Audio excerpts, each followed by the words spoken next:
Hello friends, मैं ज्योति। आज हम केदारनाथ सिंह जी की कविता पढ़ेंगे। केदारनाथ सिंह जी की कविता पढ़ेंगे। सबसे पहले सुई और तागे के बीच में। सुई क्या होती है? सुई निडल और तागा यानी कि धागा। ठीक है, ये कविता जो है बहुत ही प्यारी कविता है। आपको इसे ज़्यादा समझने में ज़रूरत नहीं पड़ेगी। ये एक बहुत ही सिंपल सा प्रतीक है। अगर आपको समझ में आ गया तो कविता आपके लिए बहुत ईजी हो जाएगी। तो कविता में क्या है, चलिए पहले हम इसकी कविता पढ़ते हैं। माँ मेरे अकेलेपन के बारे में सोच रही है। पानी गिर नहीं रहा पर गिर सकता है किसी भी समय। मुझे बाहर जाना है और माँ चुप है कि मुझे बाहर जाना है। तो फ्रेंड्स, आपको फर्स्ट पैराग्राफ समझ में आया होगा। कवि ने यहाँ पे कहने की कोशिश की है, मैं माँ, मेरी माँ जो कि मेरे अकेलेपन के बारे में सोचती है कि आखिर मेरा बेटा जो है इतना अकेला अकेला क्यों रहता है। पानी गिर नहीं रहा, ये बारिश की बात कह रही है और बारिश की बात कही जा सकती है। और साथ ही जो आंखों से आंसू गिर रहा है उसकी बात कही जा सकती है कि पानी गिर नहीं रहा है। क्योंकि माँ जो है सोच रही है, उदास है, अपसेट है। और ऐसा हो भी सकता है कि वो मन ही मन रो रही हो, लेकिन उसकी आंखों से ही पानी नहीं गिर रहा है, लेकिन गिर सकता है किसी भी समय।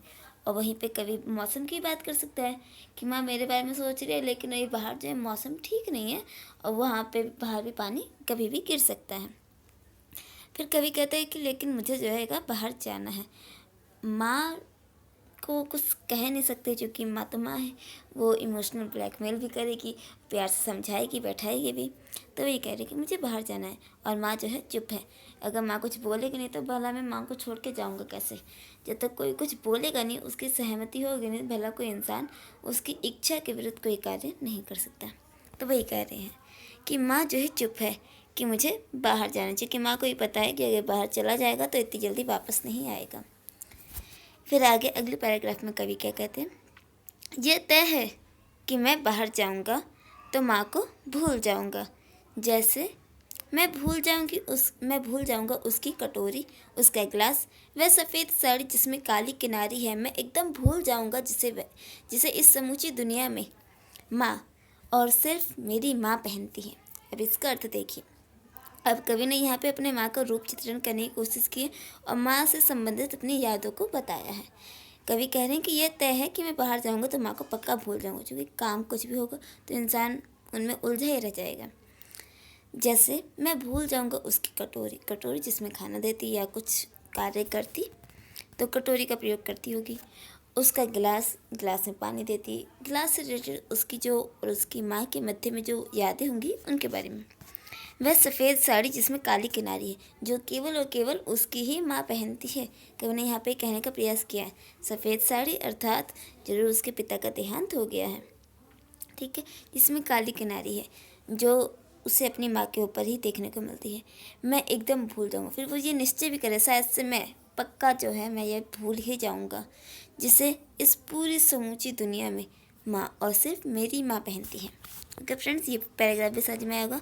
अब अगला पैराग्राफ। उसके बाद सर्दियाँ आ जाएंगी, यानी कि बारिश का भी मौसम हो रहा है, फिर जल्दी ही सर्दियाँ आ जाएंगी। और मैंने देखा है कि सर्दियाँ जब भी आती हैं तो माँ थोड़ा और झुक जाती है अपनी परछाई की तरफ। तो इस पैराग्राफ में क्या है कि वो अपनी माँ को झुकते हुए यानी कि कमज़ोर होता हुआ देख रहा है, कि उसकी माँ जो है समय और परिस्थितियों के हालात से कमज़ोर और बेबस होती जा रही है धीरे धीरे। जब वो सर्दियाँ आएंगी यानी कि ठंडियों का मौसम आएगा, ठंडी का मौसम जो है एक साल की एंडिंग और एक नए साल की शुरुआत होती है। ठीक है, और मैंने देखा है कि सर्दियाँ जब भी आती हैं यानी कि ठंडियाँ जब भी आती हैं तो माँ थोड़ा और झुक जाती है। ये उनके बुढ़ापेपन की भी थोड़ी वो निशानी कह सकते हैं, या फिर ये भी कह सकते हैं कि उन्होंने जो अपनी पूरी एज बिताई है वो उसमें देख रहे कि धीरे धीरे मेरा जो समय है ये कटता जा रहा है और मेरे बच्चा जो है वो मुझसे दूर होता जा रहा है, यानी कि उनका बेटा कवि। और तो माँ थोड़ा और झुक जाती अपनी परछाई यानी कि अपने कर्तव्य के प्रति, अपने काम के प्रति अपनी परछाई, कि मानो वो अपनी परछाई में समाहित होना चाहती है। ओके फ्रेंड्स, अब अगले पैराग्राफ पे। फिर अगला पैराग्राफ है उनके बारे में उसके विचार बहुत सख्त है। मृत्यु के बारे में बेहद कोमल।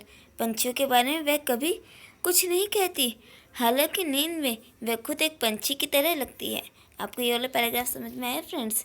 इस पैराग्राफ में कवि ने बहुत ही प्यारी बात कही है।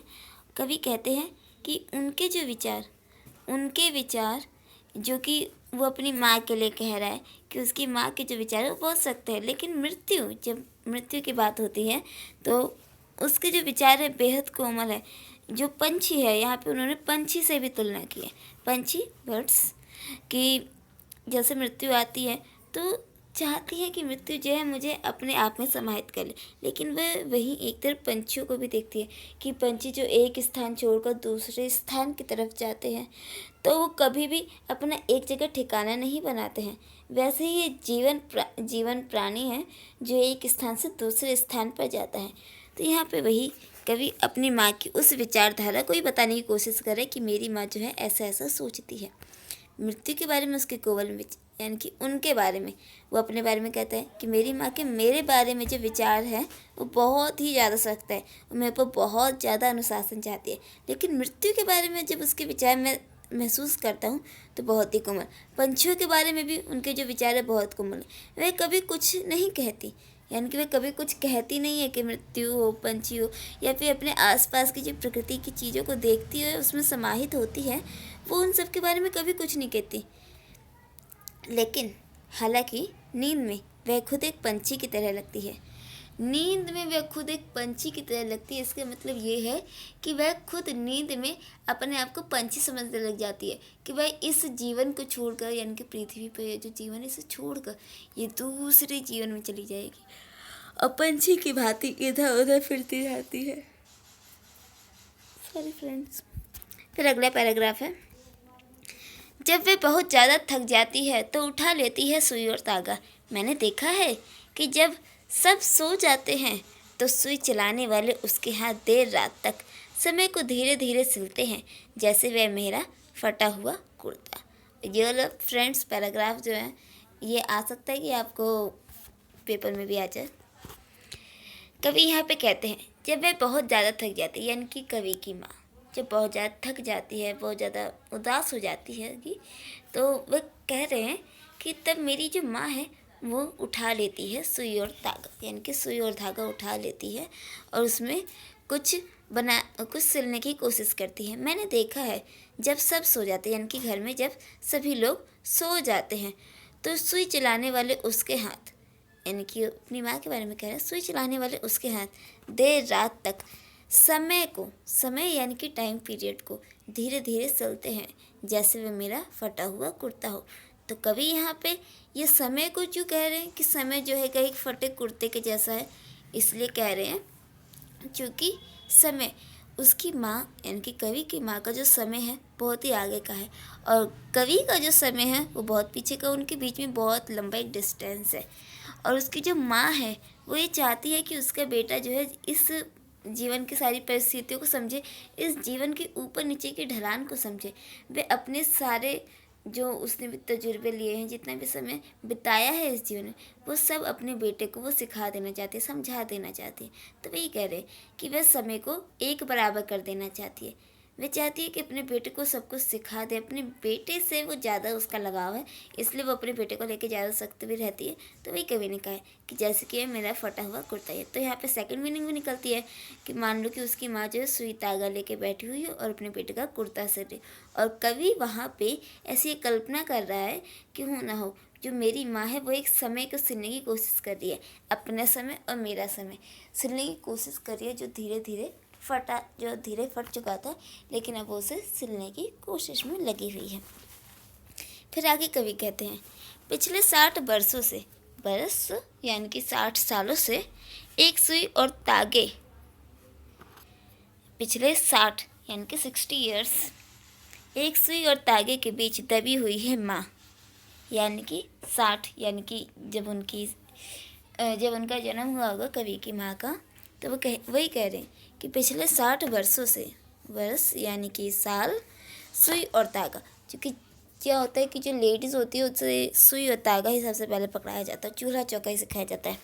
दबी हुई है माँ, यानी कि वो कहते हैं कि मेरी माँ ने बहुत ही लंबे समय से इस समय को सिलने की कोशिश की है और वो सिलती आ रही है अब तक। हालांकि वह खुद एक करघा है। करघा क्या होता है? जो कपड़े का जो धागा होता है उससे बनाता है। तो वही जो खुद धागा बनाता है, कपड़े बनाने वाला जो धागा बनाता है खुद वो एक करघा है। वो समय को बैठ के सिलने की कोशिश कर रहा है, जिस पर 60 बरस बुने गए हैं, धीरे धीरे तह पर तह, खूब मोटी और गिचनी और खुरदरे 60 बरस। तो क्या है कि उसने पहले ये कहा कि जो मेरी माँ है वो खुद एक करघा है। अब करघे पे धीरे धीरे धीरे धीरे धीरे धीरे बहुत ढेर सारा कपड़े बनाने के लिए बहुत ढेर सारा धागा बनाया गया, ठीक है। और उस धागे से एक खादी कपड़ा बनाया गया जो कि खूब मोटा है और गछनी और खुरदरे, तह पर तह वाला वो कपड़ा है और इतना मोटा है कि उसे जो है समय भी पार नहीं कर सकता। ओके फ्रेंड्स, आपकी कविता कैसी लगी आप प्लीज़ बताइएगा। तो मेरी वीडियो यहीं पे समाप्त हो रही है। अब मैं आपको अगली वीडियो में पढ़ाऊँगी पानी की प्रार्थना। पानी की प्रार्थना पढ़ भी लीजिएगा और उसे थोड़ा समझने की कोशिश भी कीजिएगा, ठीक है। जो पानी की प्रार्थना है वो बाजारवाद और साथ ही हमारे आज के टाइम पे जो मानव द्वारा जो पॉल्यूशन फैलाया जा रहा है उसके ऊपर है। Okay friends, thank you.